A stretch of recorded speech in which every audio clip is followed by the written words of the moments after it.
Sup my dudes, Valk here, and today I'm going to be talking to you guys about the new exclusive Toji Fushiguro. I have Ethereal of him, I have him Godly, Z+, and Z, and he's only level 43, so his attack is a lot less of what it could be whenever he's going to be maxed out, but I don't have the resources to max him out. I think I have some that I can feed him real quick. Yeah, let me feed him to get him a little bit more levels.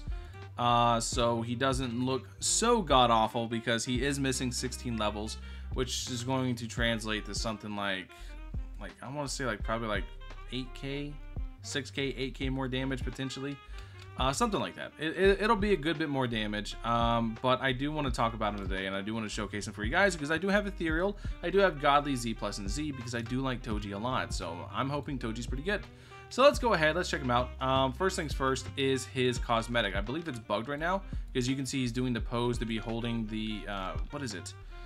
The spear? I forget what it is. It's a little bitty knife dagger thing that he kills Gojo with. That thing, he looks like he's supposed to be holding it, because he is doing that pose. And he has the very intimidating aura around him, the black aura. It's really, really sick. So next up is the passive. Passive, damage plus 50% when no buffs are active on this character, which means you want to place him away from your Haruka Rin. Range plus 20%, attacks remove shields and ignore damage reduction. Basically, if he's attacking a hyper armor enemy, or if he's attacking anything that reduces damage, he just absolutely ignores it and deals full damage anyways. Damage plus 30% until an enemy is killed after removing shields. Pretty big, just a plus 30% damage, plus 50% damage on base. Just lots of damage increases. Cursed Inventory gains the ability Cursed Inventory. Using Cursed Inventory, you'll swap between Chain Blitz and Domain Breaker.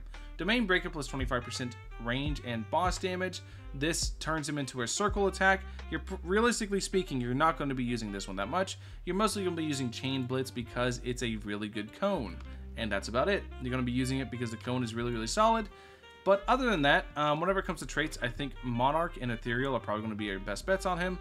But because he is this new element system, let's see if it lets me show the elements on view.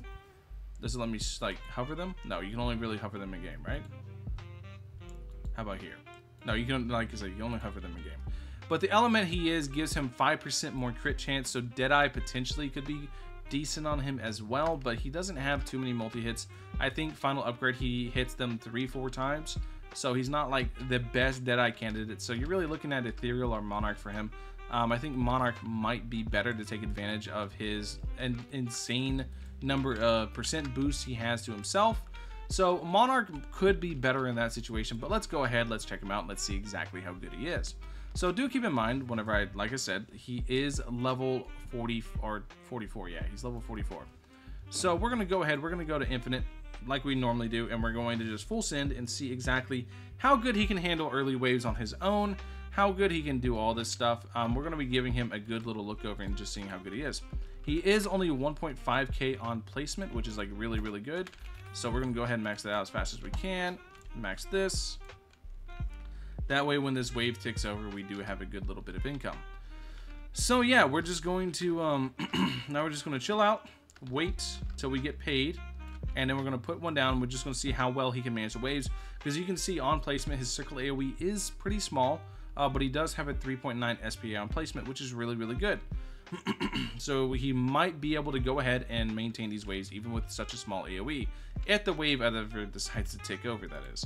So we're going to place one here just to go ahead and catch those stragglers, because they were going to bleed by anyways. And now we're going to go ahead and see how well he handles the following waves.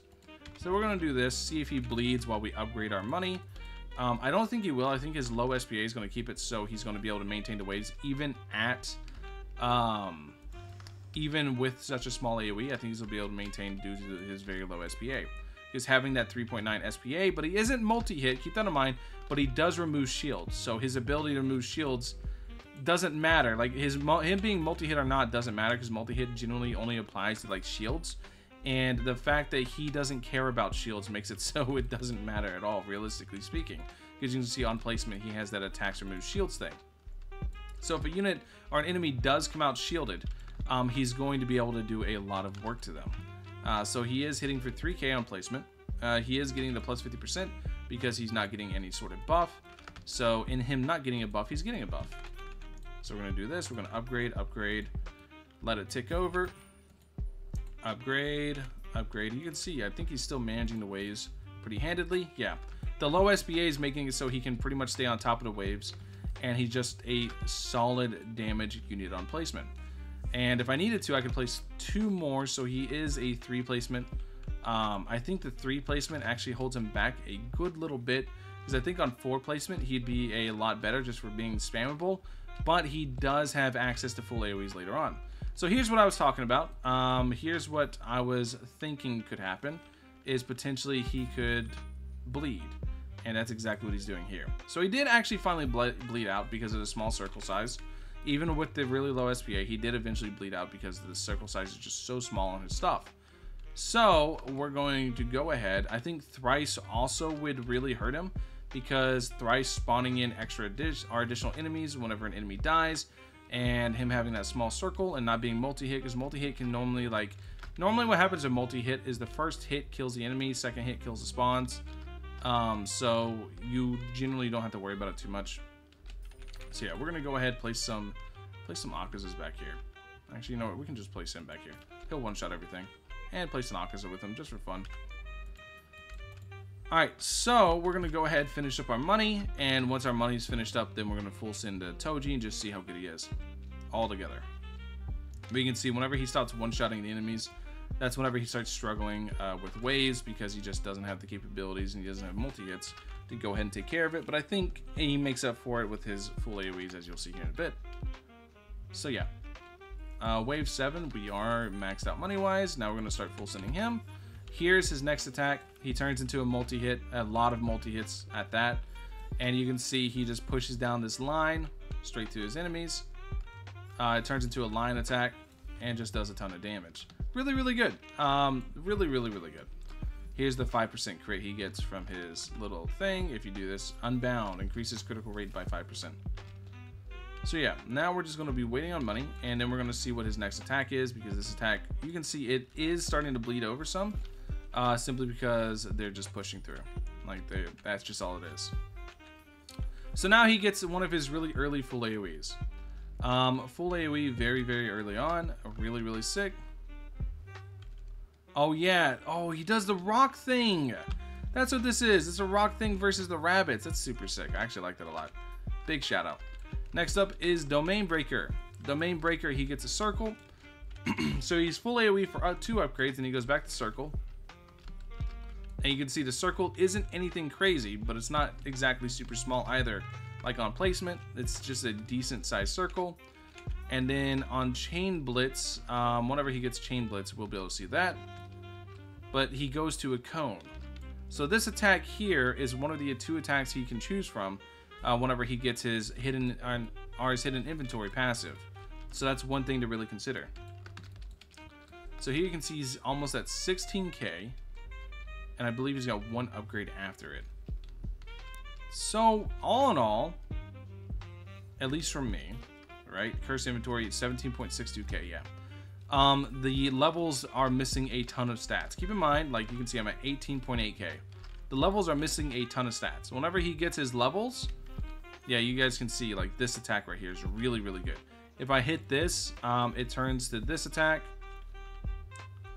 Yeah, it turns over to this attack, which I don't think this attack's all that great. You can see the attack missed, but he gets 62.5 range on a 4.9 SPA, so he's attacking a bunch of times. Just the AoE so small that I don't think it's ever worth it to actually run that. I think you just go to this and you just get the AoE coverage, so he can strip the shield off all the mobs, because I think that's where he's really going to shine. So I think whenever he gets a lot more levels, he'll be able to shine a lot more. But I think with Ethereal and Monarch, he's just really, really good, because he's able to just dish out a ton of damage very, very quickly. And yeah, I think Toji is really, really damn good. And you can see here I have him on Godly Z plus Z. Yeah, he's a very, very good unit. He's going to be really, really good just for stripping shields and doing really good damage, because he is 3 placement. I could place down 2 more if I wanted to. Well, I have the one right here, so yeah. You can see plus 50%, plus 20%. It's crazy to see like 1.5, 1.2 on placement. If you spam placement of them, wait, I wonder what it goes down to. So it goes down to 3.5. Okay, so just 1 upgrade puts him at 3.5 SPA. That's crazy. That's really, really, really low. Super spammable. All in all, cost-wise, what is he? He's like 60k cost. I believe sell value is like 30%, right? So he's 60k cost, so we should be able to just full send one right now. He's not, he's more. Okay, so it's like 20% then. Sell value is like 20%, I guess? Or is it 25?